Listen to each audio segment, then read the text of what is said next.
Amigos, ¿qué tal? Saludo cordial, es un placer estar entre amigos una vez más.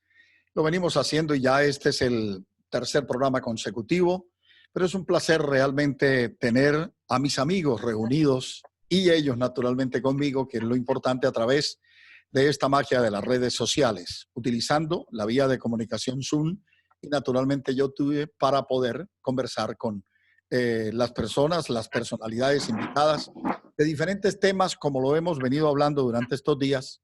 Estamos esperando únicamente que logre conectar nuestro compañero Francisco el Paco Lechuga, si es que no está mirando las gallinas a ver si ya pusieron huevos o de pronto dándose un paseo por esa pequeña residencia, por esa mínima residencia que tiene de casa.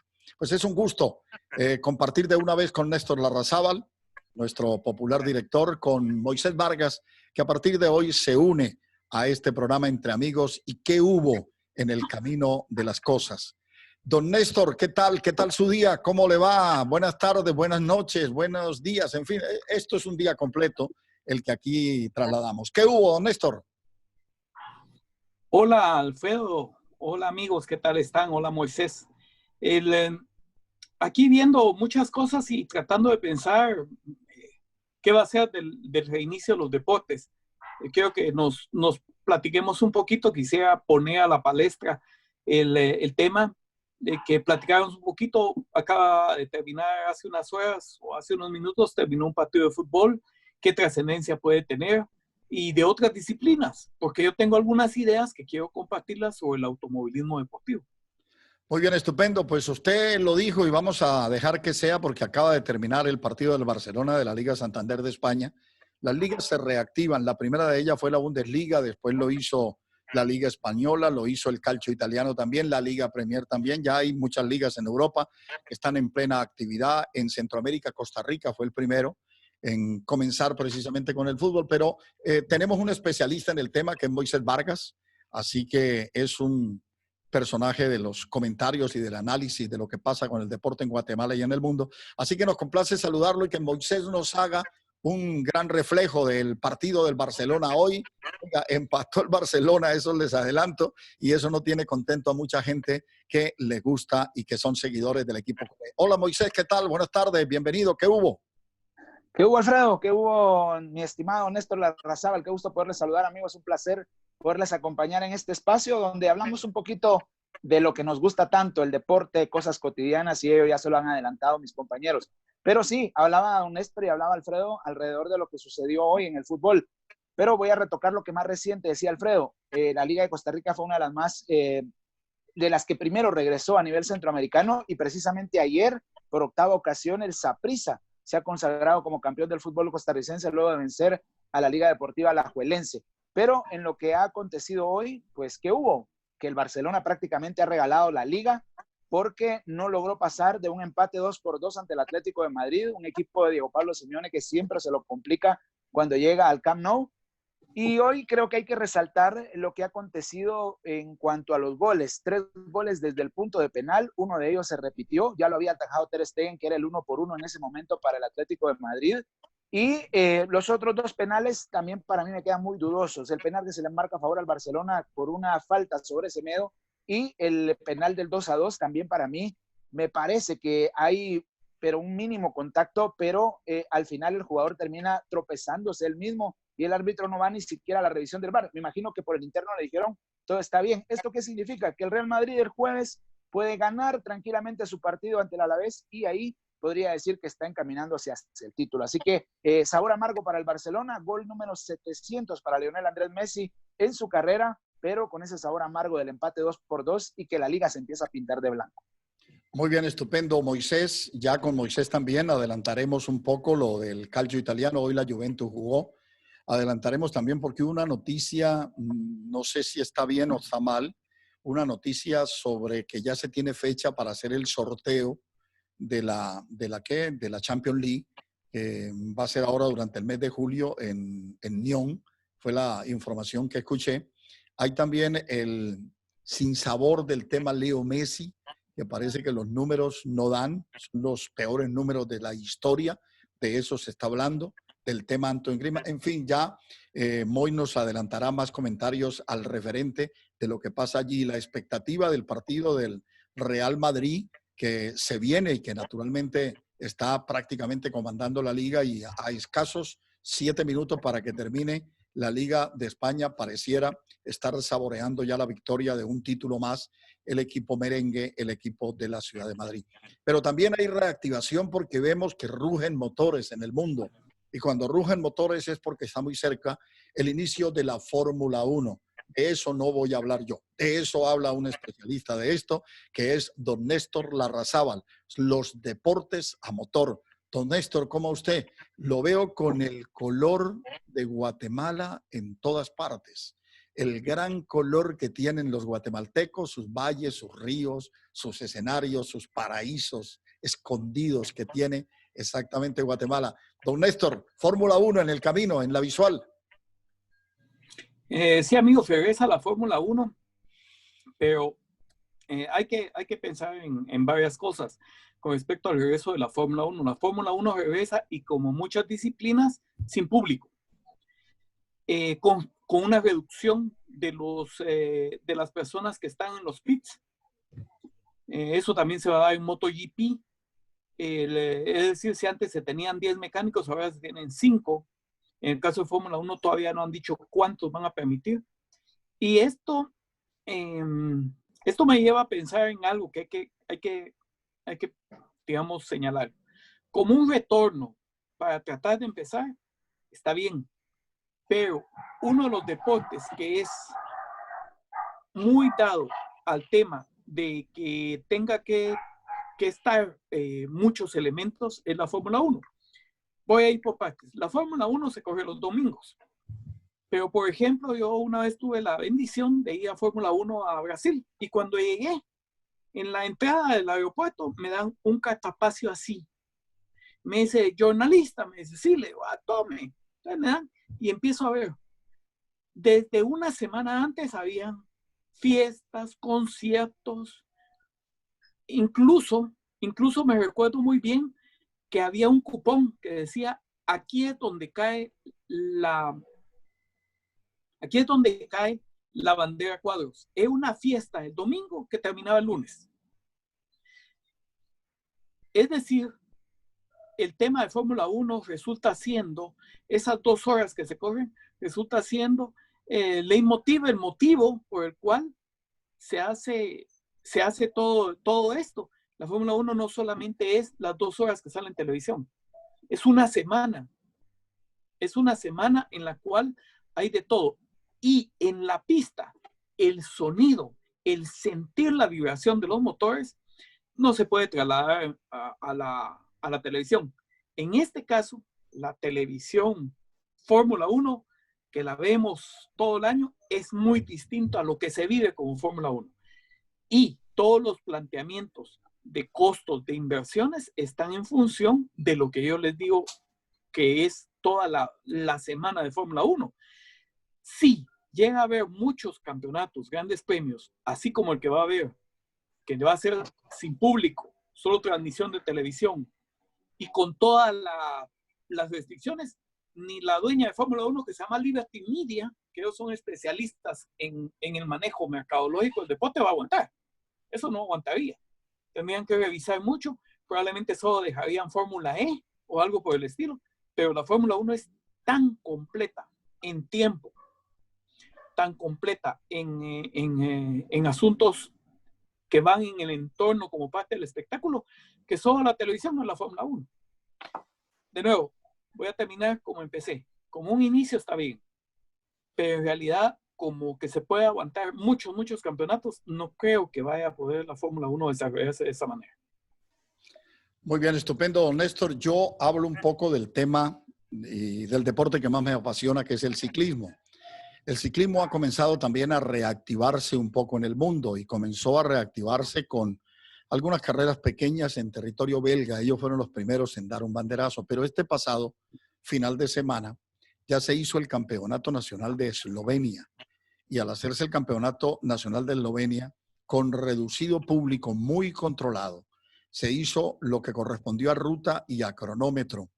destacando que un gran favorito para este año en el Tour de Francia es el señor Primož Roglič, corredor esloveno, pues ganó lo correspondiente a la prueba de ruta. Quiere esto decir de que está tomando la manija como tiene que ser. Eso, en cuanto al ciclismo de Europa, ha comenzado a reactivarse, esperando, eso sí, que se logre certificar el tema del Tour de Francia, que ya tiene fecha para comienzo, 29 de septiembre, iría hasta el mes de octubre el Tour de Francia. El Giro de Italia sería una carrera que encadenaría 15 días después de terminado el Tour de Francia. Vendrían dos carreras juntas, una de ellas el Giro de Italia, la otra la Vuelta a España. La Vuelta a España inclusive encimaría los últimos 8 días a el Giro de Italia. O sea que el corredor que va al Giro y el que va a la Vuelta va a la Vuelta, y no podrán repetir en esta oportunidad. La única chance que quedaría para que escojan en los equipos quién corre definitivamente cada una de las grandes. El que corre el Tour y se acabó. El que corre el Giro igual, y el que corre la Vuelta igual. Sobre nuestra Vuelta, la Vuelta a Guatemala, se ratifica que tendrá fecha del 20 de octubre al 1 de noviembre. Ahí va a estar montada en una cantidad de carreras que hay, porque la verdad que todo el calendario, tanto nacional como internacional, pues se va a juntar en cuanto a fechas se refiere. A traslapar, ¿no? A traslapar, sí.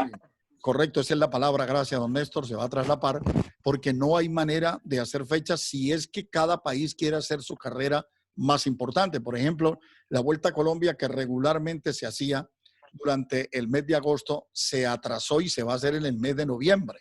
De igual manera, Vuelta de la Juventud Colombiana y Vuelta Femenina en Colombia se hará de noviembre a diciembre. O sea, todo el calendario se fue metiendo hacia ese final de año. Y esto pues conlleva a que hay las esperanzas de que se puedan realizar todavía, porque el tema, y es que no se puede dejar de hablar del COVID-19 que nos tiene acorralados, pues será el que en el fondo determine si los gobiernos y quienes organizan las carreras de ciclismo se atreven a hacerlas, si reciben las autorizaciones de los gobiernos con controles médicos y con protocolos que conlleven a que, pues hombre, en vez de llegar a que sea una suma más de infectados, por el contrario, hay que controlar de todas maneras la pandemia. Pero así poco a poco pareciera que el mundo va tomando una normalidad, pero una normalidad que yo digo, estamos en el túnel oscuro todavía, no hay que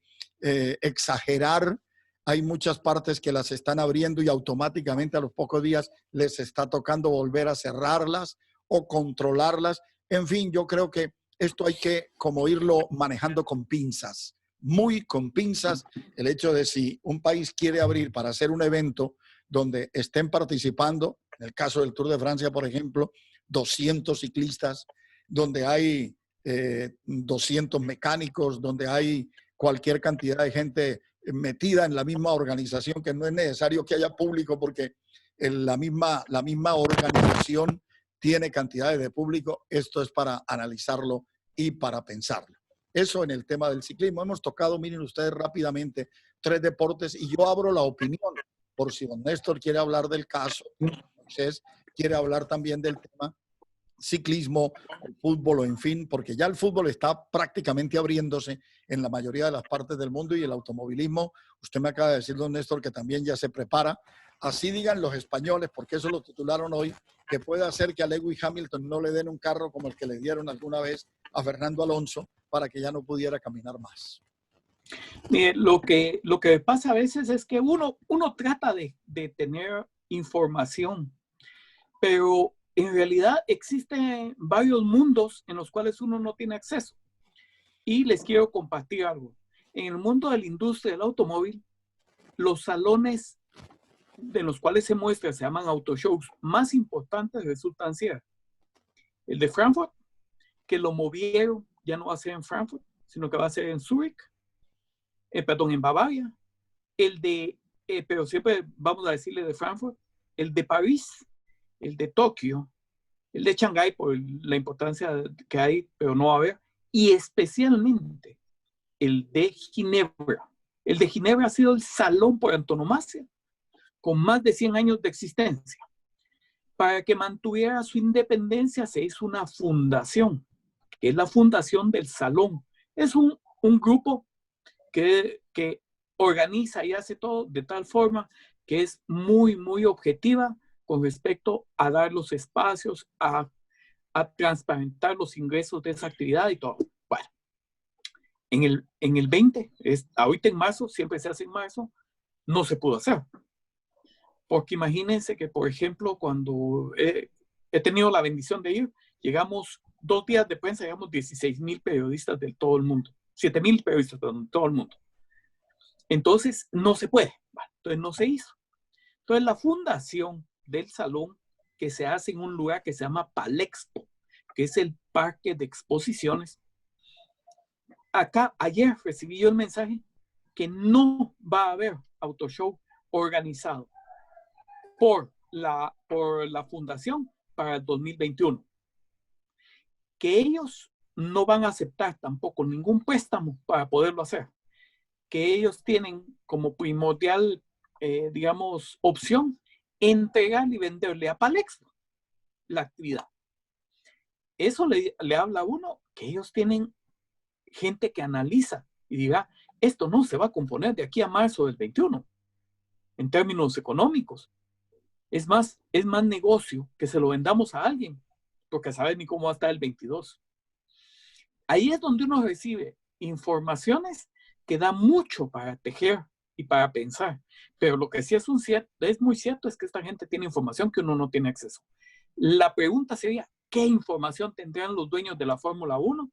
Desde luego no le van a dar un carro, ni a Hamilton ni a nadie le van a dar un carro que no va a ser parte de un desarrollo, y un desarrollo en el cual ha habido un paréntesis en los cuales no se ha podido producir mayor cosa en 2, 3 meses. Así que los españoles siempre viven pensando que Fernando Alonso va a regresar. Yo tengo mis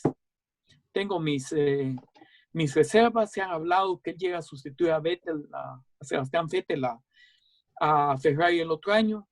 Yo tengo mis dudas porque comercialmente no sé si ahorita a la Fórmula 1 le interesa España.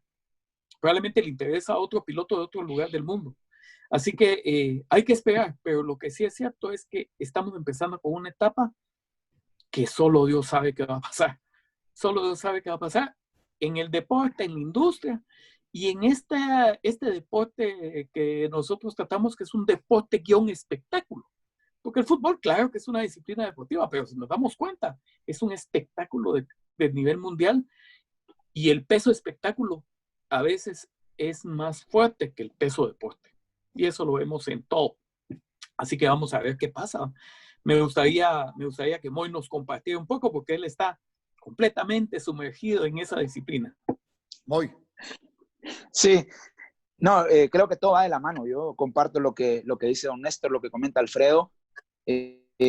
Todo pareciera que va para la reapertura, pero con los riesgos que hablábamos. Acá en Guatemala incluso todavía no se ha dado la autorización para regresar a los entrenos, pero ayer ya se hablaba de las pérdidas millonarias. Y esto se está viendo alrededor de los equipos que son potencia a nivel mundial y que van a tener pérdidas y que se están viendo obligados a tener que hacer traspasos de jugadores con valor cero prácticamente. Prácticamente como decimos en buen chapín o como se dice también en el fútbol, se termina haciendo trueque. Ayer veíamos lo que hacía el Barcelona con la Juventus. Entrego a Arthur, recibo a Pjanic, pero el valor del jugador en el mercado, Pjanic lo recibió el Barcelona por 60 millones y entregó a Arthur por 75. Entonces, solo en papeles va a tener una diferencia de más 10 millones para poder tener un nivel en sus cuentas y poder tener más contrataciones más adelante. Pero en Alemania, que es una de las ligas que ya está adelantada y que tiene al Bayern Múnich como campeón, el Borussia Dortmund decía, tenemos cantidad de millones y estamos arriba de los 65 millones en pérdidas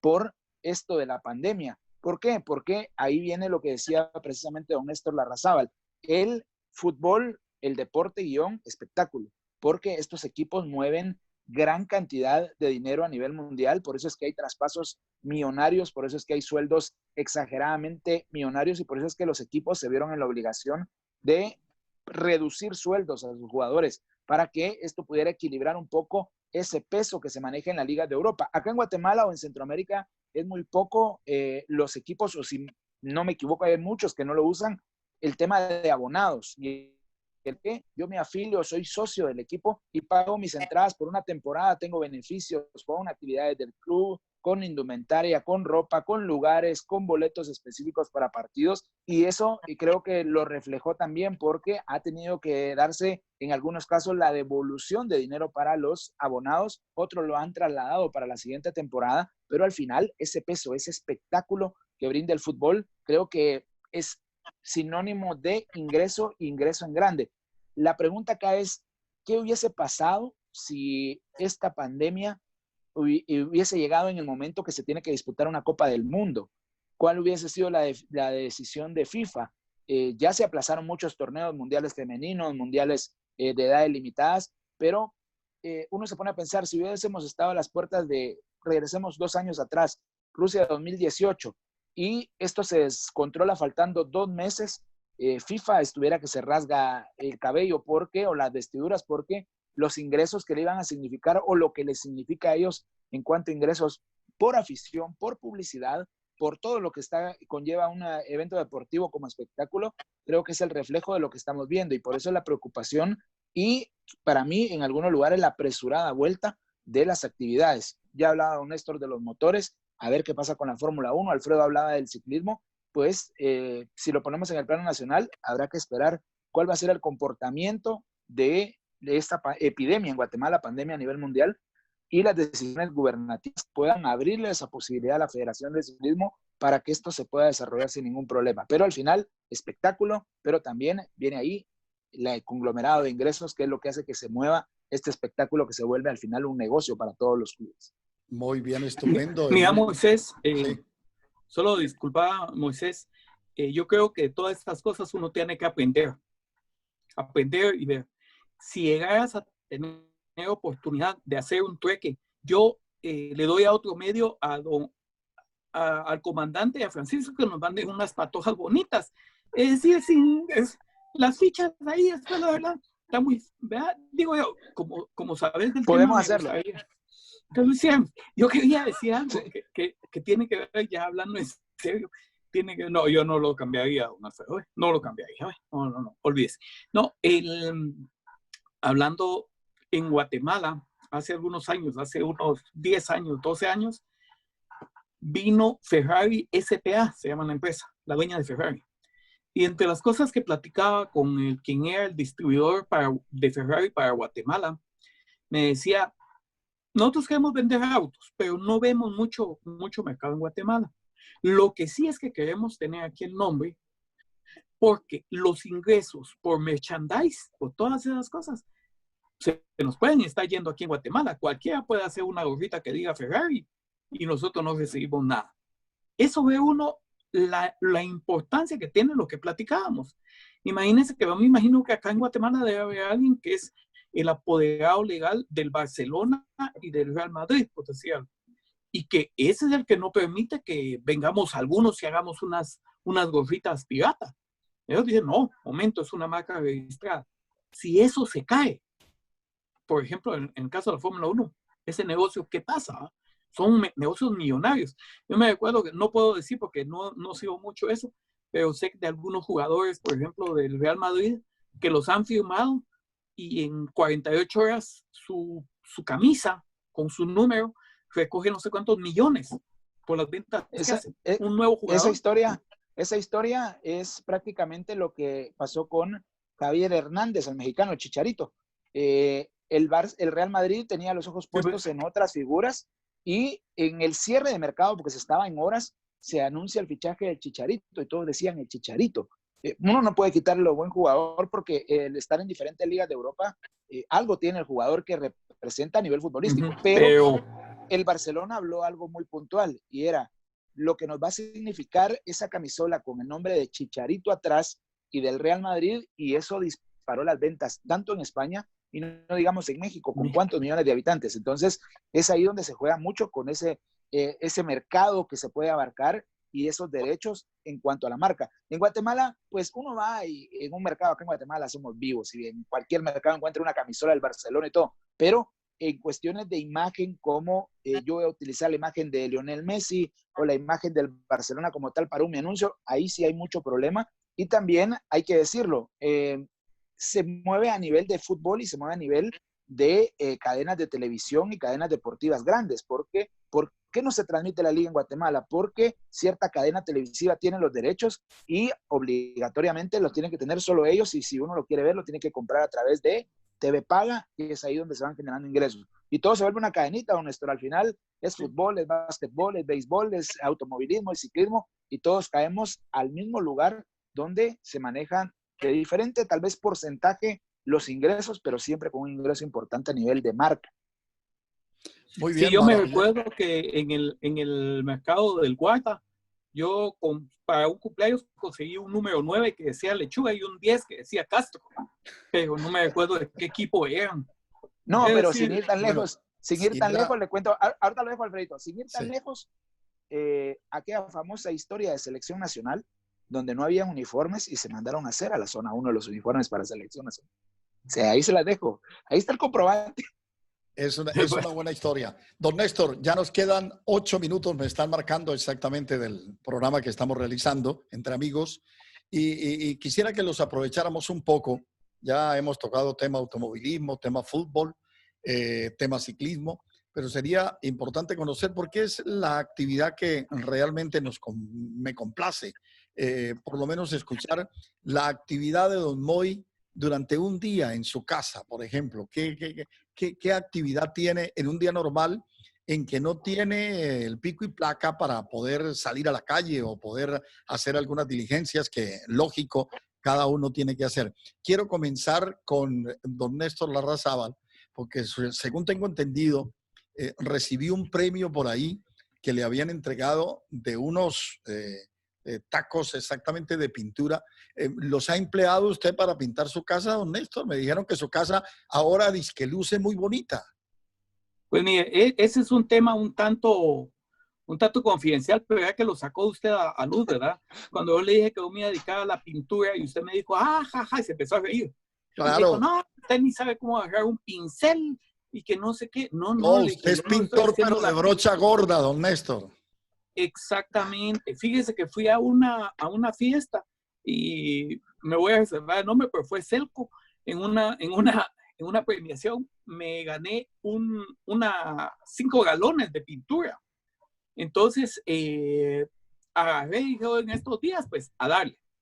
Y estoy gratamente sorprendido por la cobertura que tiene, es decir, me está alcanzando para pintar la casa. Y todavía tengo. Y voy a seguir pintando. Entonces, me agrada mucho, en primer lugar, que también no se ensucia uno mucho, tiene muy buena cobertura.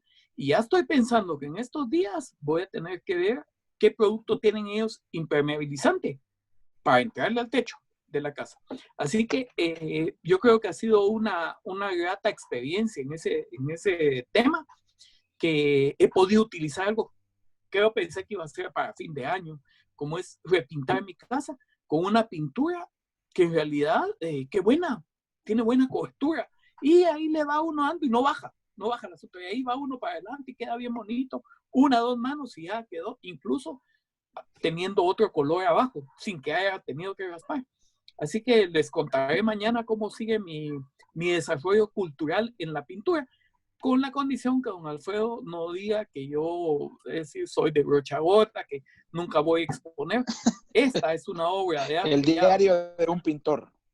Una obra de arte, con una brocha gorda. Bueno, le parece que le alcanzó pintura hasta para regalarle al vecino. Entonces ya el vecino le está quedando la casa igual a la del color de don Néstor. Yo sé la intención. No, yo mañana o pasado voy a ir a ver, pero tiene que hacerse algo porque estoy muy... La intención de don Néstor es que como las 2 casas van a quedar del mismo color, ¿no? Toda esta es mi casa, ¿no? Y la casa del vecino, que es un poco más grande. Yo tengo esta mansión, toda esta es mi casa, porque como está pintado, o cuando venga el cobrador, decirle, no, es allá, es la vecindad. No, no, voy a ir a ver mañana, no sé si mañana o pasado, según la placa que tenga, voy a ir a ver si hay impermeabilizante para aprovechar de una vez, porque sí estoy gratamente sorprendido con el producto. Así bien, que estupendo. Permítame darle a Celco las gracias, porque fue un producto muy útil. Muchas gracias, Celco. Muy bien. Don Moy, su día a diario, su constancia en el mismo, ¿cuál es? Bueno, mi día a diario es muy temprano, ya a 8 de la mañana tengo que estar en pie de guerra. Mi trabajo me conlleva eso, en busca de información deportiva para redactar y generar el contenido para la empresa que trabajo, que es Tivo Sports.